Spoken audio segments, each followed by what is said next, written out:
அனைவருக்கும் வணக்கம்.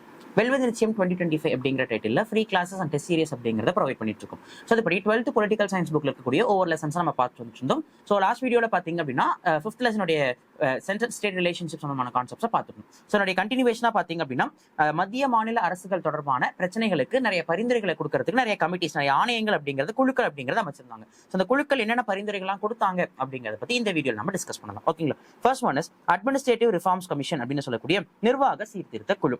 So administrative reforms commission சொல்லும் போது மொத்தம் 2 நிர்வாக சீர்திருத்த குழு இருந்தது. ஸோ முதல் நிர்வாக சீர்திருத்த குழு 1966ஆம் ஆண்டு உருவாக்கப்பட்டுச்சு. ஸோ இந்த முதல் நிர்வாக சீர்திருத்த குழுவுக்கு யார் தலைமை தாங்கினாங்க அப்படின்னா மொரார்ஜி தேசாய் அப்படிங்கிறவர் தலைமை தாங்கினார். அதுக்கு பிறகு ஹனுமந்தையா அப்படிங்கிறவர் இதே முதல் நிர்வாக சீர்திருத்த குழுவுக்கு தலைமை தாங்கியிருப்பாங்க. 1966ல உருவாக்கப்பட்ட ஃபர்ஸ்ட் அட்மினிஸ்ட்ரேட்டிவ் ரிஃபார்ம்ஸ் கமிஷனுக்கு ஃபர்ஸ்ட் மொரார்ஜி தேசாய் சேர்பர்சனாகவும் அதுக்கு அடுத்தது ஹனுமந்தையா அப்படிங்கிற சேர்பர்சனாகவும் இருந்திருப்பாரு. ஸோ இவங்க வந்து பாத்தீங்க அப்படின்னா கிட்டத்தட்ட 20 ரெக்கமெண்டேஷன்ஸ் அப்படிங்கிறத சென்ட்ரல் கவர்மெண்ட் கிட்ட கொடுத்தாங்க. ஓகேங்களா? அதுல பாத்தீங்க அப்படின்னா ஒரு ரிப்போர்ட் பாத்தீங்க அப்படின்னா மத்திய மாநில உறவுமுறைகளை பற்றிய பரிந்துரைகளை வழங்கியதா இருந்து சென்டர் ஸ்டேட் இடையில இருக்கக்கூடிய ரிலேஷன்ஷிப் சம்பந்தமான விஷயங்களை பத்தி பரிந்துரைச்சதா ஒரு ரெக்கமெண்டேஷன் அப்படிங்கிறது இருந்தது. அதுக்கு பிறகு செகண்ட் அட்மினிஸ்ட்ரேட்டிவ் ரிஃபார்ம்ஸ் கமிஷன், இரண்டாவது நிர்வாக சீர்திருத்த ஆணையம் அப்படிங்கிறது இந்தியா 2005ஆம் ஆண்டு உருவாக்கப்பட்டுச்சு. இந்த குழுவுக்கும் முதல்ல வீரப்ப மொய்லி அப்படிங்கிற ஒரு தலைமை தாங்கினாரு. அதுக்கு பிறகு வி ராமச்சந்திரன் அப்படிங்கிற ஒரு தலைமை தாங்கினார். இவங்களும் நிர்வாகம் சீர்திருத்தம் தொடர்பாகவும் அண்ட் தென் மத்திய மாநில அரசுகளுடைய உறவுமுறை தொடர்பாகவும் சில பரிந்துரைகளை கொடுத்திருப்பாங்க. அப்போ மொத்தம் 2 அட்மினிஸ்ட்ரேட்டிவ் ரிஃபார்ம்ஸ் கமிஷன். முதல் commission 1966 Morarji Desai and Hanumanthaiah chairperson. Second commission 2005 Veerappa Moily and then V Ramachandran அப்படிங்கிற ஒரு சேர்பர்சன் இருந்திருப்பார். ஓகே, நெக்ஸ்ட் அடுத்தது 2வது குழு, முக்கியமான குழு, ராஜமன்னார் கமிட்டி அப்படின்னு சொல்லக்கூடியது. ஸோ இந்த ராஜமன்னார் குழு அப்படிங்கிறது இதுக்கு முன்னாடி உருவாக்கப்பட்ட எல்லா குழுக்களுமே மத்திய அரசாங்கத்தால் உருவாக்கப்பட்ட குழுக்களா இருந்தது. ஆனா இந்த ராஜமன்னார் குழு அப்படிங்கிறது மட்டும் பாத்தீங்க அப்படின்னா இந்தியா 1969 அப்போதைய கலைஞர் கருணாநிதி தலைமையிலான திமுக அரசாங்கத்தால் உருவாக்கப்பட்ட குழுவா இருந்தது. தமிழ்நாடு அரசாங்கம் தான் இந்த ராஜமன்னார் குழுவை உருவாக்கி பரிந்துரை அமைச்சிருப்பாங்க. இந்த ராஜமன்னார் குழுவுல தலைவர் பிளஸ் 2 உறுப்பினர்கள் அப்படிங்கிறவங்க இருந்தாங்க. ஸோ தலைவர் யார் அப்படின்னா நீதிபதி PV ராஜமன்னார், அதாவது சென்னை உயர் நீதிமன்றத்தினுடைய முன்னாள் தலைமை நீதிபதியாக இருந்தவர். அதுக்கு அடுத்தது 2 உறுப்பினர்கள் இருந்திருப்பாங்க. ஒருத்தர் சென்னை பல்கலைக்கழகத்தினுடைய முன்னாள் துணைவேந்தராக இருந்த லட்சுமண சுவாமி அப்படிங்கிறவரும், இன்னொருத்தர் ஆந்திர உயர் நீதிமன்றத்தினுடைய முன்னாள் தலைமை நீதிபதியா இருந்த சந்திரா ரெட்டி அப்படிங்கிறவரும். ஸோ ராஜமன்னார் தலைமை தாங்கி இருப்பாரு, லட்சுமண சுவாமி அண்ட் தென் சந்திரா ரெட்டி அப்படிங்கிற 2 பேர் இதுல உறுப்பினர்களாக இருந்திருப்பாங்க. ஸோ 1969 உருவாக்கப்பட்ட இந்த குழு 1971 தன்னுடைய பரிந்துரைகள் அப்படிங்கிறத கொடுத்தாங்க. மெயினா பாத்தீங்க அப்படின்னா மாநில சுயாட்சி அப்படின்னு சொல்லக்கூடிய ஸ்டேட் அட்டானமி சார்ந்த விஷயங்கள்ல தவிர்க்க முடியாத ஒரு பரிந்துரை மற்றும் குழுக்கள் அப்படின்னா கண்டிப்பா அது ராஜமன்னார் குழு அப்படின்னே சொல்லலாம். இந்த குழு என்னென்ன பரிந்துரைகள் கொடுத்திருப்பாங்க அப்படின்னா ஃபர்ஸ்ட் ஒன் ஆர்டிகல் 263 விதி 263 அடிப்படையில இன்டர்ஸ்டேட் கவுன்சில் அப்படின்னு சொல்லக்கூடிய மாநிலங்களுக்கு இடையேயான குழுக்களை உருவாக்கணும் அப்படிங்கிற பரிந்துரையை கொடுத்திருப்பாங்க. That is to establish interstate council, மாநிலங்களுக்கு இடையேயான குழுக்களை உருவாக்கணும் அப்படின்னு சொல்லியிருப்பாங்க. இந்த குழுனுடைய தலைவரா யார் இருக்கணும்னு பரிந்துரை கொடுத்திருப்பாங்க அப்படின்னா பிரதமர் இருக்கணும் அப்படின்னும், மாநில முதலமைச்சர்கள் அல்லது அவங்களால நியமிக்கப்படக்கூடிய உறுப்பினர்கள் இதுல பணியாற்றணும் அப்படிங்கிற பரிந்துரையை கொடுத்திருப்பாங்க. சோ மாநிலங்களுக்கு இடையே குழுவிடம் அதிக அதிகாரங்கள் இருக்க வேண்டும். சோ அப்ப மாநிலங்களுக்கு இடையான குழுவை பொறுத்த வரைக்கும் சென்ட்ரலுக்கு மோர் பவர்ஸ் இருக்கணுமா, ஸ்டேட்ஸ்க்கு மோர் பவர்ஸ் இருக்கணுமா அப்படின்னா இந்த ராஜமன்னார் குழு என்ன பரிந்துரைச்சாங்கன்னா ஸ்டேட்ஸ் தான் மோர் பவர்ஸ் இருக்கணும் அப்படிங்கிற பரிந்துரையை கொடுத்திருப்பாங்க. அது மட்டும் இல்லாம மத்திய அரசாங்கத்துடைய முக்கிய முடிவுகளையும் நாடாளுமன்றத்துடைய சட்டங்களையும் இந்த குழுவுல ஆலோசிக்க வேண்டும் அப்படின்னு சொல்லியிருப்பாங்க. சென்ட்ரல் கவர்மெண்ட் சார்பா முக்கியமா எந்த ஒரு சட்டம் கொண்டு வந்தாலும் சரி, இல்ல முக்கியமான டெசிஷன் எடுத்தாலும் சரி, அதை கண்டிப்பா இந்த இன்டர்ஸ்டேட் கவுன்சில விவாதிக்கணும் அப்படின்னு சொல்லியிருப்பாங்க. அதுலயும் ரொம்ப குறிப்பிட்ட 2 விஷயங்கள், ஒன் இஸ் டிஃபென்ஸ் பாதுகாப்புத்துறை, another one is external affairs வெளியுறவுத்துறை. இது 2ம் சார்ந்த எல்லா அதிகாரங்களையும் மத்திய அரசு கண்டிப்பா மாநிலங்களுக்கு இடையான குழுவை ஆலோசிச்சதுக்கு பிறகுதான் அமல்படுத்தணும் அப்படின்னு சொல்லியிருப்பாங்க. அப்ப ஆர்டிகல் 263 பயன்படுத்தி இன்டர்ஸ்டேட் கவுன்சில் சொல்லக்கூடிய மாநிலங்களுக்கு இடையான குழுவை உருவாக்க பரிந்துரைச்சிருப்பாங்க. பிரதமர் ஹெட்டா இருக்கட்டும், முதலமைச்சரோ அல்லது அவங்களால் பரிந்துரைக்கப்படக்கூடிய நபர்களோ உறுப்பினராக இருக்கட்டும், எல்லா முக்கிய முடிவுகளையும் சட்டங்களையும் இன்டர்ஸ்டேட் கவுன்சில் கிட்ட கொண்டு வரணும். டிஃபென்ஸ் அண்ட் எக்ஸ்டர்னல் அஃபேர்ஸ் சம்பந்தப்பட்ட விஷயங்களை இன்டர்ஸ்டேட் கவுன்சில் கிட்ட கலந்து ஆலோசிச்சு தான் கொண்டு வரணும் அப்படிங்கிற பரிந்துரையை ராஜமன்னார் குழு பரிந்துரைச்சிருப்பாங்க. ஆனா இதை சென்ட்ரல் கவர்மெண்ட் அப்போதைக்கு அக்செப்ட் பண்ணிருக்க மாட்டாங்க. அதுக்கு அடுத்தது ஆர்டிகல் 256, 257 அண்ட் 339 சப் கிளாஸ் 2 இது 256, 257, 339 உட்பிரிவு 2. இந்த 3 ஆர்டிகல்ஸையும் கான்ஸ்டிடியூஷன் இருந்து நீக்கணும் அப்படின்னு சொல்லியிருப்பாங்க. ஏன் அப்படின்னா இந்த ஆர்டிகல்ஸ் எல்லாமே சென்டர் வந்துட்டு பாத்தீங்க அப்படின்னா ஸ்டேட்ஸ் மேல அதிக அதிகாரத்தை செலுத்துற மாதிரியான ஆர்டிகல்ஸா இருக்கு. எல்லா சிச்சுவேஷன்ஸ்லயும் இல்லாம சில நேரங்கள்ல மாநிலங்களுடைய அதிகாரங்கள்ல மத்திய அரசுடைய தலையீடு இருக்கிறதாகவும் மத்திய அரசுக்கு கீழே மாநிலங்கள் செயல்படக்கூடிய விதமா இருக்கிற மாதிரியும் இந்த 3 ஆர்டிகல்ஸும் இருக்கிறனால ஆர்டிகல் 256, 257 அண்ட் 339 சப் கிளாஸ் 2 அப்படிங்கிறத கான்ஸ்டியூஷன்ல இருந்து ரிமூவ் பண்ணணும் அப்படின்னு இவங்க பரிந்துரை கொடுத்திருப்பாங்க. And then union list, state list, concurrent list, மாநில பட்டியல், பொது பட்டியல் மற்றும் ஒன்றிய பட்டியல் அப்படின்னு சொல்லிட்டு 3 விதமான பட்டியல்கள் இருக்கு இல்லையா. இது இல்லாம 4வது ஒரு பட்டியல் இருக்கு, that is called as residuary லிஸ்ட்னு சொல்லுவாங்க, இதர பட்டியல். ஓகேங்களா. ஸோ இந்த இதர பட்டியல் என்ன அப்படின்னா, இந்த 3லையும் கவர் ஆகாம ஏதாவது ஒன்று இருந்தது அப்படின்னா அந்த துறையை இந்த ரெசிடியரி லிஸ்ட்னு சொல்லக்கூடிய இதர பட்டியலுக்குள்ள சேர்த்துக்கலாம். அந்த ரெசிடியரி லிஸ்ட் சம்பந்தமான முடிவெடுக்கிற அதிகாரம் யாருக்கு தான் இருக்கு அப்படின்னா பார்லிமெண்ட், நாடாளுமன்றத்துக்கு தான் இருக்கு. ஓகேங்களா. பட் ஆனா இந்த ராஜமன்னார் குழு என்ன பரிந்துரைக்கிறாங்கன்னா, ரெசிடியரி லிஸ்ட்ல இருக்கக்கூடிய விஷயங்கள் மாநில அரசுக்கு மாற்றப்பட வேண்டும். ஓகேங்களா. ஸ்டேட் கவர்மெண்ட்டுக்கு மோர் பவர்ஸ் அப்படிங்கிறதுல வரணும் அப்படிங்கிற விஷயத்தை பரிந்துரைச்சிருப்பாங்க. அப்போ இதர பட்டியல் சார்ந்த அதிகாரம் மாநிலத்துக்கு வரணும் அப்படிங்கிறதும் ராஜமன்னார் குழுவினுடைய பரிந்துரையா இருந்தது. And then Article 356, that is Part 18, பகுதி 18 கீழே விதி 356 அடிப்படையில் ஸ்டேட் எமர்ஜென்சின்னு சொல்லக்கூடிய மாநில நெருக்கடி நிலையை அமல்படுத்தப்படுது. இந்த மாநில நெருக்கடி நிலையை எடுத்தெடுப்பிலேயே அமல்படுத்திடக்கூடாது. Whenever there is a breakdown in the constitution breakdown ஆனா மட்டும்தான் அதை அமல்படுத்தணும்னு சொல்றாங்க. அண்ட் அது மட்டும் இல்லாம கடைசி ஆயுதமாகத்தான் மத்திய அரசு இதை பயன்படுத்தணும் அப்படிங்கிறதையும், சட்டம் ஒழுங்கு பிரச்சனைகளுக்காக எல்லாம் Article 356 சென்ட்ரல் கவர்மெண்ட் யூஸ் பண்ணக்கூடாது அப்படின்னும் இந்த ராஜமன்னார் ஆணையம் தன்னுடைய பரிந்துரைகளை கொடுத்திருப்பாங்க. இது போக ஆல் இந்தியா சர்வீசஸ்னு சொல்லக்கூடிய அனைத்து இந்திய குடிமை பணிகள் அப்படின்னு சொல்லக்கூடியதுல சில சேஞ்சஸ் மேக் பண்றதுக்கு இவங்க பரிந்துரை கொடுத்திருப்பாங்க. என்ன பரிந்துரை கொடுத்திருப்பாங்கன்னா, சென்ட்ரல் ஸ்டேட் மத்திய அரசு மாநில அரசு 2 அரசுகளுக்கும் காமனா all India services IAS, IPS, IFS மாதிரியான குடிமை பணிகள் அப்படிங்கிறது இருக்கு. ஸோ அதை கம்ப்ளீட்டா அபாலிஷ் பண்ணிருங்க, அனைத்து இந்திய குடிமை பணிகளை எடுத்துருங்க அப்படின்னும், மாநிலத்துக்கு மாநிலம் குடிமை பணிகளை உருவாக்கிக்கலாம் அப்படின்னும் இவங்க பரிந்துரை கொடுத்திருப்பாங்க. ஸோ இந்த அனைத்து இந்திய குடிமை பணிகளை அரசியலமைப்பிலிருந்தே நீக்குவதற்கு இந்த ராஜமன்னார் குழு பரிந்துரை அளித்தது. அண்ட் ஃபைனலி நிதி ஆதாரங்கள்னு சொல்லக்கூடிய ஃபினான்ஷியல் ரீதியா நிறைய ரெக்கமெண்டேஷன்ஸ் அப்படிங்கிறத பரிந்துரைச்சிருப்பாங்க.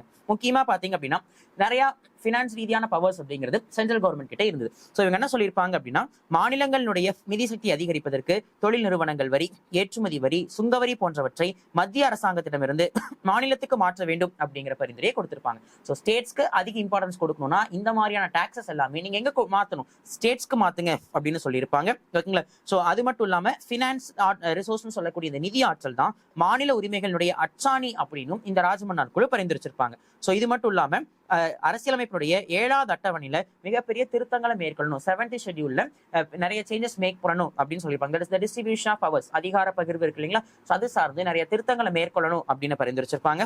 இது எல்லாத்தையும் தாண்டி பினான்ஸ் கமிஷன் சொல்லக்கூடிய நிதி ஆணையம் அப்படிங்கிறது இப்ப வரைக்கும் விச் இஸ் அ டெம்பரரி பாடி, ஒரு தற்காலிக அமைப்பு தான். அதாவது ஒரு பரிந்துரையை கொடுக்கறதுக்காக உருவாக்கப்பட்ட அமைப்பா இருக்கும். அதுக்கப்புறம் என்ன ஆயிடுவாங்க அப்படின்னா அந்த நிதிக்குழுவை கலைச்சிட்டு அடுத்த நிதிக்குழு உருவாக்குவாங்க. ஆனா இந்த ராஜமன்னார் குழு என்ன சொல்றாங்கன்னா, Article 280 படி உருவாக்கப்பட்ட அந்த பினான்ஸ் கமிஷனை பெர்மனன்ட் பாடியா, நிரந்தரமான அமைப்பா மாத்தணும் அப்படிங்கறத பரிந்துரை கொடுத்திருப்பாங்க. சோ இதெல்லாம் தான் ராஜமன்னார் ஆணையம் கொடுத்த முக்கியமான பரிந்துரைகள். சோ அப்ப இன்டர்ஸ்டேட் கவுன்சிலை எஸ்டாப்ளிஷ் பண்ணணும். And then Article 256, 257 and 339 sub clause 2 போன்றவற்றை கம்ப்ளீட்டா கான்ஸ்டிடியூஷன்ல இருந்தே எடுக்கணும். அண்ட் தென் ரெசிடியரி லிஸ்ட்னு சொல்லக்கூடிய இதர பட்டியல் சார்ந்த விஷயங்கள்ல ஸ்டேட் லெஜிஸ்லேச்சர் மாநில சட்டமன்றத்துக்கே கூடுதல் அதிகாரங்களை கொடுக்கணும். அந்த Article 356 படி பாத்தீங்க அப்படின்னா அதை வந்துட்டு ஃபைனல் ஆப்ஷனா மட்டும் தான் இம்ப்ளிமெண்ட் பண்ணணும். அண்ட் தென் ஃபினான்ஷியல் ரிசோர்சஸ்ல ஸ்டேட்ஸ்க்கு மோர் பவர் இருக்கணும். ஆல் இந்தியா சர்வீசஸ் அனைத்து இந்திய குடிமை பணிகளை கம்ப்ளீட்டா ரிமூவ் பண்ணணும் போன்றவை எல்லாமே இந்த ராஜமன்னார் ஆணையத்துடைய முக்கியமான பரிந்துரைகள் அப்படின்னு சொல்லலாம். அடுத்தது 3வது குழு சர்க்காரியா குழு அப்படின்னு சொல்லலாம். இந்த சர்க்காரியா கமிஷன் அப்படிங்கிறது 1983 மத்திய அரசாங்கம் உருவாக்கப்பட்ட கமிட்டி தான் இந்த சர்க்காரியா குழு அப்படின்னு சொல்லக்கூடியது. இந்த சர்க்காரியால குழுல யாரெல்லாம் உறுப்பினராக இருந்திருப்பாங்கன்னா, ஜஸ்டிஸ் RS சர்க்காரியா அப்படிங்கிற ஒரு தலைமை தாங்கி இருப்பாரு. அண்ட் தென் P சிவராமன் அப்படிங்கிறவர், அண்ட் தென் RSSN அப்படிங்கிற 2 பேர் பாத்தீங்க அப்படின்னா இதுல உறுப்பினராக இருந்திருப்பாங்க. ஸோ சர்க்காரியா தலைமை தாங்கி இருப்பாரு, சிவராமன் அண்ட் RSSN அப்படிங்கிறவங்க இதுல உறுப்பினராக இருந்திருப்பாங்க. இந்த குழு 1988 5 வருஷம் கழிச்சு 1988 தான் தன்னோட ரிப்போர்ட் அப்படிங்கிறத சப்மிட் பண்ணாங்க. அந்த ரிப்போர்ட்ல 247 ரெக்கமெண்டேஷன்ஸ், 247 பரிந்துரைகள் அப்படிங்கிறத கொடுத்திருப்பாங்க. ஓகேங்களா.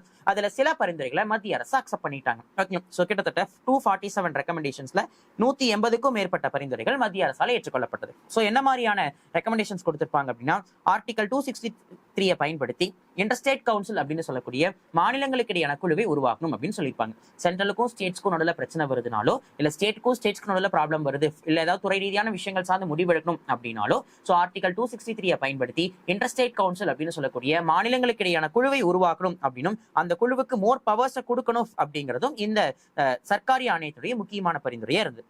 அடுத்தது ரெண்டாவது ஆர்டிகல் 356 356. ஸோ ஆர்டிகல் 356 ஹேண்டில் பண்ணும்போது ரொம்ப கவனமாகவும் அண்ட் தென் ரொம்ப ஃபைனல் ஆப்ஷனா கடைசி ஆயுதமாகத்தான் அதை பயன்படுத்தணும் அப்படிங்கிறதும் சர்க்காரி ஆணையத்தினுடைய பரிந்துரையா இருந்தது. ஓகேங்களா? ஸோ ஏன் அப்படின்னா ஆர்டிகல் ஒரு ஸ்டேட்ல கான்ஸ்டிடியூஷனல் பிரேக் டவுன் சொல்லக்கூடிய அரசியலமைப்பு செயலிழப்பு நடக்கும்போது ரொம்ப கவனமான முறையில ஃபைனல் ஆப்ஷனா தான் இந்த ஆர்டிகல் 356 இம்ப்ளிமெண்ட் பண்ணணும் அப்படிங்கறதை இவங்க பரிந்துரை கொடுத்திருப்பாங்க. இன்னும் ரொம்ப சிம்பிளா சொல்லணும்னா ஆர்டிகல் 356 இம்ப்ளிமெண்ட் பண்றதுக்கு முன்னாடி அதுக்கு முன்னாடி இருக்கிற எல்லா மாற்று உத்திகளையும் பயன்படுத்தணும், வேற வழி இல்லைனாலே இது இம்ப்ளிமெண்ட் பண்ணணும் அப்படிங்கறதை இந்த ஆணையம் பரிந்துரை கொடுத்திருப்பாங்க. நெக்ஸ்ட் அடுத்தது ஆளுநர் சம்பந்தப்பட்ட விஷயங்கள சில முக்கியமான பரிந்துரை கொடுத்திருப்பாங்க.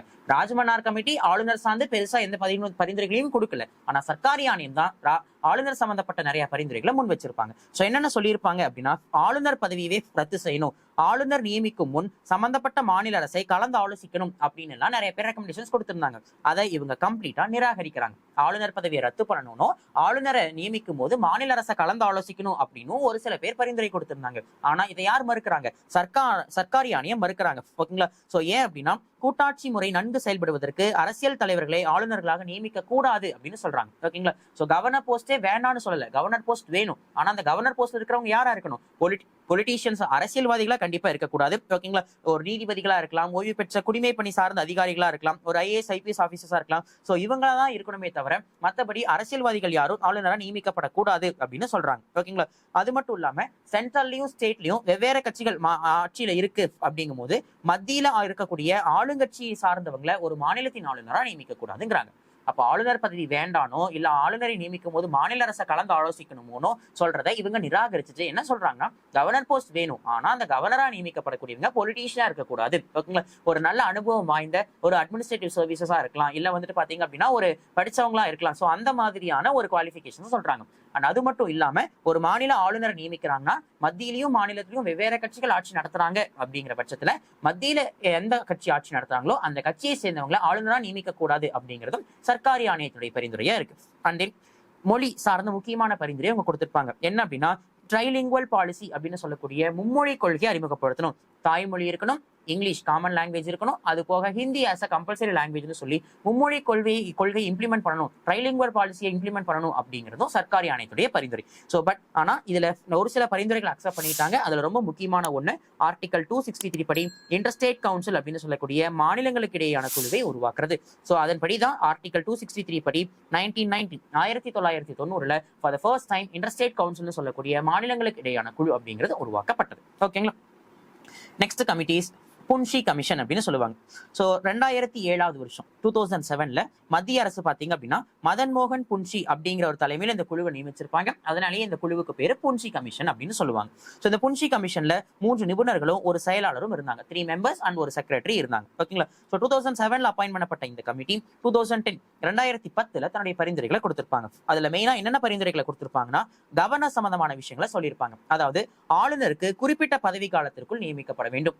கான்ஸ்டிடியூஷன் படி கவர்னருக்கு 5 இயர்ஸ் டென்யூர், ஆனா எப்ப வேணா ஒரு கவர்னரை டிரான்ஸ்பர் பண்ணப்படலாம், இல்ல 5 ஆண்டுகளை கடந்தும் அவர் அந்த பதவியில உட்கார வைக்கப்படலாம். அப்படிங்கிறனால சோ கவர்னருக்கு பிக்ஸ்ட் டென்யூர் நிரந்தரமான பதவி காலம் வேணும் அப்படின்னும் குடியரசுத் தலைவரை நாம எப்படி இம்பீச்மெண்ட் பண்றோமோ தகுதி நீக்கம் செய்யறோமோ அதே மாதிரி மாநில ஆளுநரையும் தகுதி நீக்கம் செய்யறதுக்கான தீர்மானத்தை நாடாளுமன்றத்துல கொண்டு வர மாதிரியான விஷயங்களை இம்ப்ளிமெண்ட் பண்ணணும் அப்படிங்கிற பரிந்துரையை கொடுக்குறாங்க.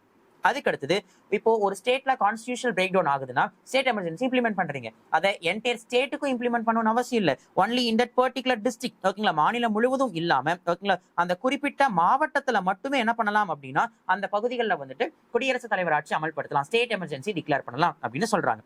அண்ட் தென் கலவரங்கள் போன்ற விஷயங்கள் ஏற்படும் போது மாநில அரசாங்கத்தினுடைய ஒப்புதல் பெறாமலே மத்திய அரசு தனது காவல் படைகளை அனுப்பி அனுமதியை நிலைநாட்டலாம் அப்படின்னு சொல்றாங்க. யூஸ்வலா சென்ட்ரல் போர்சஸ், அதாவது சிம்பிளா சொல்லணும்னா ராணுவம் இருக்காங்க இல்லையா, ராணுவம் ஒரு மாநிலத்துக்குள்ளார வரணும்னா ஸ்டேட்னுடைய ரெக்கமெண்டேஷன் இருந்தாதான் வர முடியுமே தவிர ஸ்டேட் ரெக்கமெண்டேஷன் இல்லாம மத்தியனுடைய ராணுவ படை ஸ்டேட்டுக்குள்ளார வர முடியாது. ஓகேங்களா? ஆனா புன்ஷி கமிஷன் என்ன சொல்றாங்க அப்படின்னா அப்படிலாம் இல்ல, ஸ்டேட்னுடைய ரெக்கமெண்டேஷன் இல்லாம சென்ட்ரல் என்ன பண்ணலாம், மத்திய படையை மாநிலத்துக்குள்ளார அனுப்பலாம் அப்படின்னு சொல்றாங்க. சோ அப்போ ஆளுநர் சார்ந்த விஷயங்களுக்கு நிரந்தர பதவிக்காலம் வேணும், இம்பீச்மெண்ட் ப்ராசஸ் பிரசிடென்ட்டுக்கு இருக்கிற மாதிரியே கவர்னருக்கு வேணும்னு சொல்றாங்க. ஆர்டிகல் 356 குறிப்பிட்ட ஒரு மாவட்டத்துல மட்டும் இல்ல குறிப்பிட்ட பகுதியில மட்டும் இம்ப்ளிமெண்ட் பண்ற மாதிரி ப்ரொவிஷன்ஸை கொண்டு வாங்க அப்படின்னும் and then central forces state recommendation இல்லாமலே உள்ளுக்குள்ளார கொண்டு வாங்க அப்படிங்கிறது எல்லாமே புன்ஷி ஆணையத்துடைய முக்கியமான பரிந்துரைகளா இருந்துச்சு. Okay, next the last committee is Venkatachaliah குழு. ஸோ இந்தியா 2000 வருஷம் பாத்தீங்க அப்படின்னா அப்போதைய பிரதமர் திரு அடல் பிகாரி வாஜ்பாய் தலைமையிலான தேசிய மக்களாட்சி கூட்டணி அரசாங்கத்தால ஓகேங்களா 2000 வருஷம் பாத்தீங்கன்னா நாராயணராவ் வெங்கடாச்சலையா அப்படிங்கிற ஒரு தலைமையில ஒரு குழு உருவாக்கப்பட்டது. அதுதான் வெங்கடாச்சலையா கமிஷன். ஸோ அந்த வெங்கடாச்சலையா கமிஷனுக்கு என்ன பேர் அப்படின்னா அரசியலமைப்பு மதிப்பாய்வு செய்ய தேசிய குழு, that is national commission to review the working of Indian constitution. அரசியலமைப்பை மதிப்பாய்வு செய்வதற்கான தேசிய குழு அப்படிங்கிறதா. ஸோ அந்த குழுவுக்கு தலைமை தாங்கினவர் தான் வெங்கடாச்சலையா அப்படின்னு சொல்லக்கூடியவர். ஸோ 2000 வருஷம் பாத்தீங்க அப்படின்னா February 22 பாத்தீங்கன்னா இந்த குழு அப்படிங்கிறது உருவாக்கப்பட்டுச்சு. ஸோ இந்த குழு இந்தியா 2002 தன்னுடைய ரிப்போர்ட் அறிக்கை அப்படிங்கிறத சப்மிட் பண்ணிருப்பாங்க.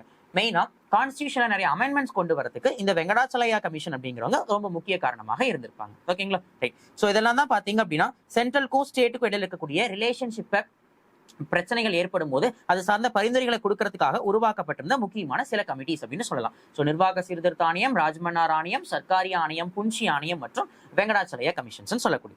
ஓகே, இப்போ இந்த லெசனுடைய புக் பேக் கொஸ்டின்ஸ் நம்ம டிஸ்கஸ் பண்ணிடலாம். உலகின் முதல் கூட்டாட்சி அமைப்பு எந்த நாட்டை சார்ந்தது அப்படின்னா அமெரிக்க ஐக்கிய நாடுகள். இந்தியாவில் கூட்டாட்சி முறை முதலாக கோரியது எது அப்படின்னா நேரு அறிக்கை. ஈரவை நாடாளுமன்றம் என்பதில் எத்தனை அவைகள் உள்ளன? 2 அவைகள். கூட்டாட்சி அரசமைப்பின் மிக முக்கியமான தன்மை என்ன அப்படின்னா டிஸ்ட்ரிபியூஷன் ஆஃப் பவர்ஸ், அதிகார பகிர்வு. மத்திய மாநில அரசாங்கங்கள் இடையிலான சிக்கல்களை தீர்த்து வைக்கும் அமைப்பு உச்சநீதிமன்றம். இந்திய கூட்டாட்சி முறையை கூட்டுறவு கூட்டாட்சி என விவரித்தவர் யார் அப்படின்னா Granville Austin. That is cooperative ஃபெடரலிசம்னு சொன்னது யார் அப்படின்னா கிரான்வில் ஆஸ்டின். அரசியலமைப்பின் 262 உறுப்பு எவ்வகையான சிக்கல்கள் சம்பந்தப்பட்டது அப்படின்னா மாநிலங்களுக்கு இடையேயான நதிநீர் சிக்கல்கள் சம்பந்தப்பட்டது. சரியாக பொருத்தப்பட்ட ஜோடியை கண்டுபிடிக்கவும். ஸோ பொதுப்பட்டியல் அப்படின்னா 3வது பட்டியல்னு சொல்லலாம். ஏன்னா ஒன்றிய பட்டியல் முதல் பட்டியல், மாநில பட்டியல் 2வது பட்டியல், இதர அதிகாரங்கள் பட்டியல் 4வது பட்டியல் வரும். பொதுப்பட்டியல் தான் 3வது பட்டியல். ஸோ இது மட்டும்தான் கரெக்டா பொருந்திருக்கு. கீழ்கண்டவற்றை பொறுத்துக. சர்க்காரியா குழு அப்படிங்கிறது மத்திய அரசால் அமைக்கப்பட்ட குழு. ராஜமன்னார் குழு அப்படிங்கிறது தமிழ்நாடு அரசாங்கத்தால் அமைக்கப்பட்ட குழு. அனந்தபூர் சாஹிப் ரெசல்யூஷன் பஞ்சாபுடைய அகாலிதளம் கட்சியால கொண்டு வரப்பட்டது. பொம்மை தீர்ப்பு அப்படிங்கிறது உச்சநீதிமன்றத்தில் நடந்த வழக்கு. Second option. இந்திய ஆட்சி பணி, IAS போன்ற அனைத்து இந்திய பணிகளை நீக்குவதற்கு பரிந்துரைத்த குழு யாருன்னு கேட்கறாங்க. ராஜமன்னார் குழு தான் ஆல் இந்தியா சர்வீசஸ் கம்ப்ளீட்டா அபாலிஷ் பண்ணணும்னு சொல்லியிருப்பாங்க. இதே கவர்னர் போஸ்டிங்ஸை கம்ப்ளீட்டா நீக்கணும் அப்படின்னு சொன்னது எந்த குழு அப்படின்னா சர்க்காரியா குழு. நெக்ஸ்ட், கீழ்கண்டவற்றை பொறுத்துக. முதலாவது நிர்வாக சீர்திருத்த ஆணையம் அப்படின்னு சொல்லக்கூடியது மொரார்ஜி தேசாய் தலைமையில உருவாக்கப்பட்டது. அண்ட் தென் 2வது நிர்வாக சீர்திருத்த ஆணையம் வீரப்ப மொய்லி தலைமையில் உருவாக்கப்பட்டது. ஆர்டிகல் 312 அனைத்து இந்திய பணிகள். உறுப்பு 249 பொது பட்டியலுக்கான அதிகாரத்தை மாற்றும் உறுப்பு. So the answer is option D. Okay, so இதோட 12th பொலிட்டிக்கல் சயின்ஸ் புக்ல இருக்கக்கூடிய 5th lesson center state relations சம்பந்தமான கான்செப்ட்ஸ் கம்ப்ளீட் ஆகுது. ஓகேங்களா, ஸோ அடுத்த வீடியோல 6th லெசன்ல இருக்கக்கூடிய நம்ம சிலபஸ்ல கவர் ஆகக்கூடிய டாபிக்ஸ் எல்லாமே டிஸ்கஸ் பண்ணலாம். Thank you all.